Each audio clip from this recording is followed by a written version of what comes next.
presenting the transcription feature, Superman. Look, up in the sky. It's a bird. It's a plane. It's Superman. Yes, it's Superman, strange visitor from the planet Krypton, who came to Earth with powers and abilities far beyond those of mortal men. Superman who can leap tall buildings at a single bound, race a speeding bullet to its target, bend steel in his bare hands, and who, disguised as Clark Kent, mild-mannered reporter for a great metropolitan newspaper, fights a never-ending battle for truth and justice. But before we join Superman, listen. And now to our story. Clark Kent and Jimmy Olsen have rescued Professor Julius Browning, world-famous authority on radiology, from the dungeon where Dr. Deutch has kept him prisoner to direct the operation of his radium mines. They are standing on the beach of mysterious Volcano Island, watching as an unowned ship approaches disaster on the vicious rocks of Dead Man's Reef. Look out there. Do you see two light buoys? Yes, Dr. Browning, I do. But wait. Are they moving, or am I imagining things? You are not imagining anything. Those lights are moving. But if they're buoys, why are they moving? Shouldn't they be anchored? Indeed they should, Jimmy. But in a moment you will know why they move. Now, look to the left. Do you see those other lights?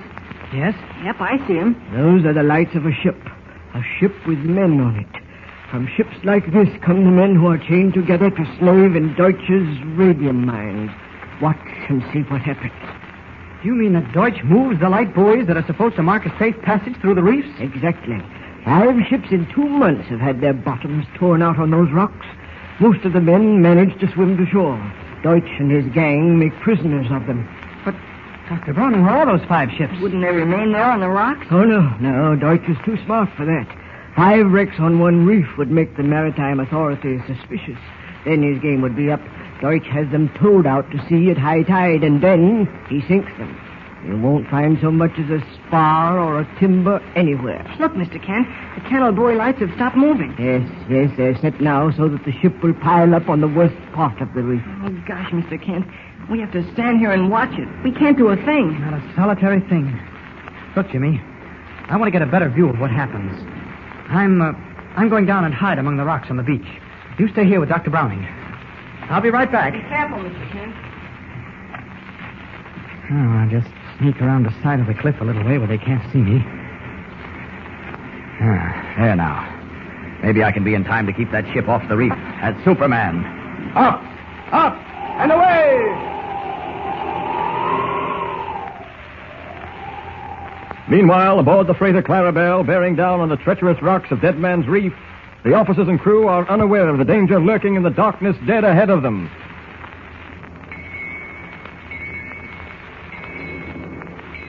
Evening, Captain. Evening, Mr. Winters. Everything all right? Couldn't be better, sir. We're making 10 knots. Very good, mister. It's hard to believe this is the last time I'll be using the old Clarabelle through Dead Man's Reef.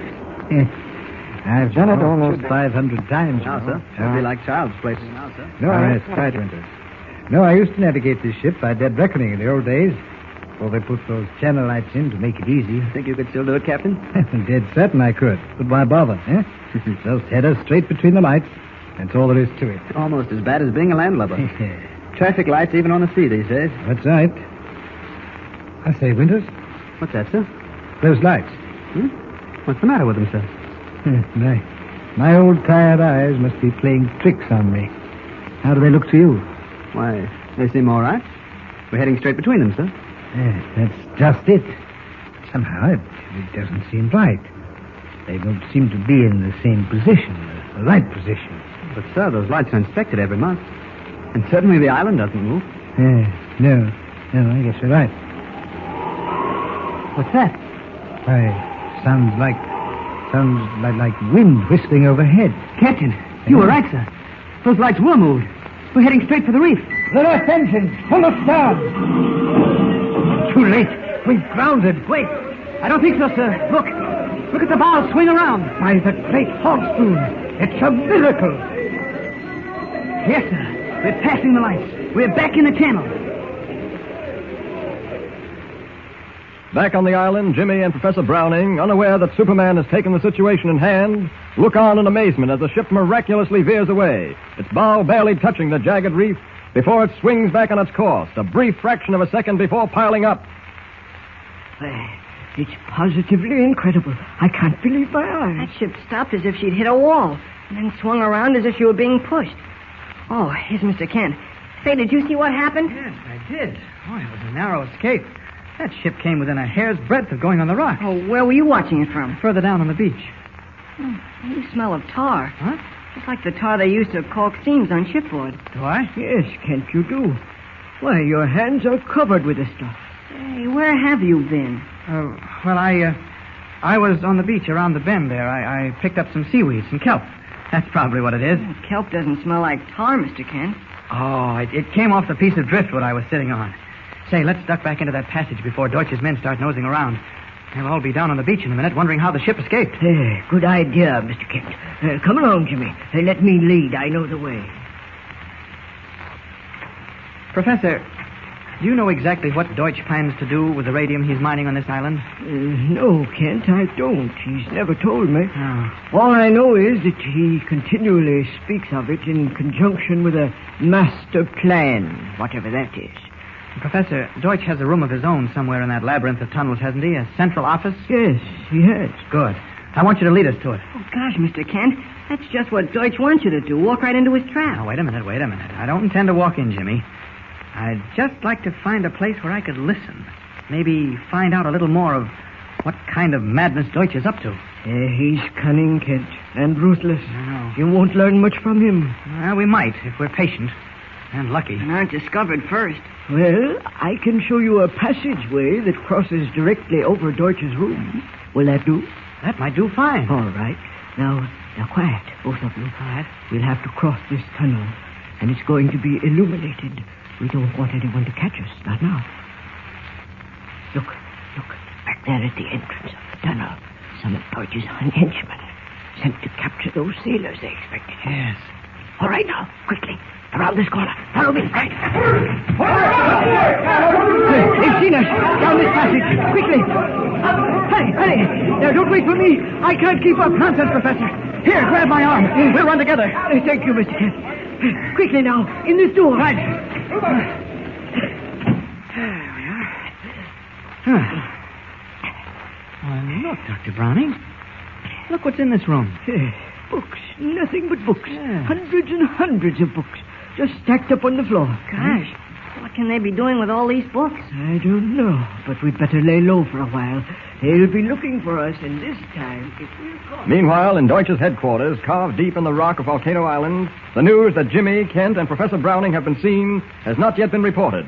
Hans is explaining the loss of the ship to his chief. But, Herr Doctor, it is true. I saw it with my own eyes.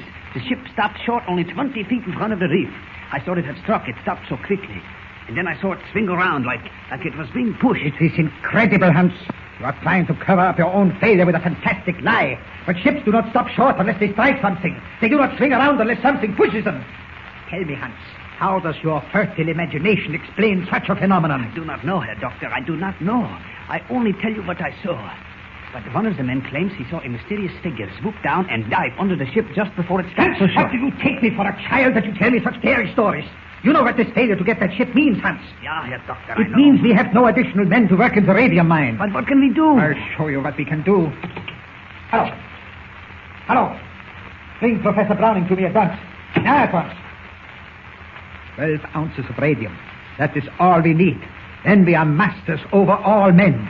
It requires 12 ounces of radium, Hans. And you will get it for me. Or else. Yeah, Herr Doctor. I will get it. Good. How long do the men work now? They dig for 10 hours each day. Starting today, it is 15 hours, Hans. Do you hear me? 15 hours. Herr Doctor, they cannot stand it. We cannot give them enough food as it is, or enough sleep. They work underground. The air is foul. 12 ounces of radium, Hans. Tons of the pitch blende, hundreds of tons, thousands even. Pour it into the machine. The acid vats, they should be full 24 hours a day. The reduction tanks, they will never stop.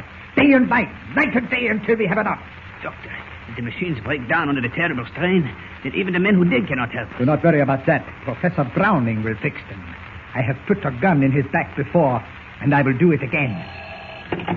Yeah? Hello, what is... Browning has escaped.